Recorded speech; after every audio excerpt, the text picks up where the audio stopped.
આજરોજ રાજકોટ મ્યુનિસિપલ કોર્પોરેશનની સ્ટેન્ડિંગ કમિટીની બેઠક હતી. ભારતીય જનતા પાર્ટીના સર્વે કોર્પોરેટરની સંકલન બેઠકની અંદર આજે કુલ 67 દરખાસ્તો હતી. એ 67 દરખાસ્તો આજે સ્ટેન્ડિંગ કમિટીની બેઠકની અંદર મંજૂર કરવામાં આવી છે. અગત્યની રાજકોટના 18 વોર્ડની પેવિંગ બ્લોકની ડીઆઈ પાઇપલાઇનની, નવા રોડ બનાવવાની, બ્રિજો બનાવવાની, આવાસ યોજનાના એક પોલિસી નક્કી કરવાની, કુલ મિલાવીને 67 દરખાસ્તો સમગ્ર રાજકોટના તમામ વિસ્તારોની આજે વિકાસ કામોની દરખાસ્ત હતી. આજની સ્ટેન્ડિંગ કમિટીમાં 2 અબજ 16 કરોડ 3,37,833 રૂપિયાની એટલે કે 216 કરોડની માતબર રકમની આજે સ્ટેન્ડિંગ કમિટી રાજકોટની જનતાના વિકાસ કામો માટે, રાજકોટ શહેરના વિકાસ કામો માટે આજે રાજકોટ મ્યુનિસિપલ કોર્પોરેશનના ભારતીય જનતા પાર્ટીના શાસકોએ આજે મેં લોકોએ મંજૂર કરવામાં આવી છે.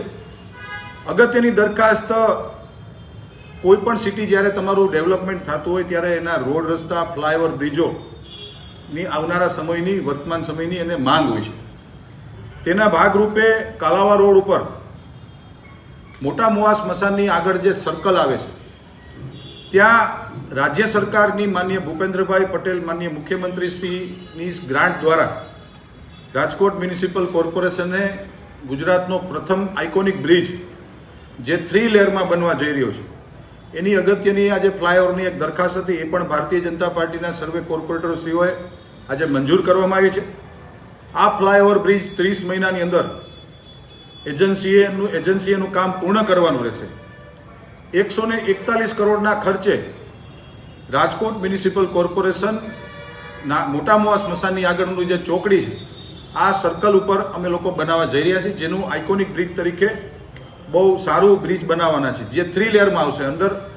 અંડર બ્રિજ આવશે, પછી મેઇન રોડ આવશે ને એની ઉપર ફ્લાયઓવર બ્રિજ આવે છે. 6 લેન ફ્લાયઓવર બ્રિજ બનાવવાનું આયોજન ભારતીય જનતા પાર્ટીના શાસકોએ નક્કી કર્યું હતું.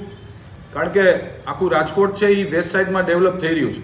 આગળ મેટોડા જીઆઈડીસી છે, આગળ ખીરસરા જીઆઈડીસી છે, દેવગામ જીઆઈડીસી છે. અલગ અલગ 20 લાખ લોકોની કાલાવા રોડ ઉપરની અવરજવરના ધ્યાનમાં રાખીને ટ્રાફિક ન થાય એના માટે આજે બહુ મોટી એક દરખાસ્ત હતી જેને અમે આજે મંજૂર કરી છે. ખાસ કરીને કેકેવી બ્રિજની નીચે જે ગેમ્સ વગેરે બનવાનું છે એમાં શું શું વિશેષતા છે?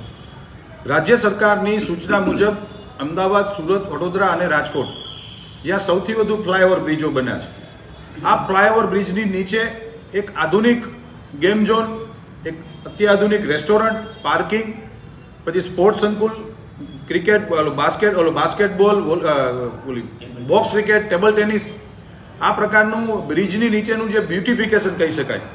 ખાસ કરીને આપણે જોઈએ છીએ કે બ્રિજની નીચે આમ પડતર જગ્યાઓ હોય છે, ક્યાંક ને ક્યાંક યુરિનલ કરવા પડતા હોય છે, ક્યાંક ને ક્યાંક નાનું મોટું એન્ક્રોચમેન્ટ હોય છે, ગંદકીઓ પણ થતી હોય છે.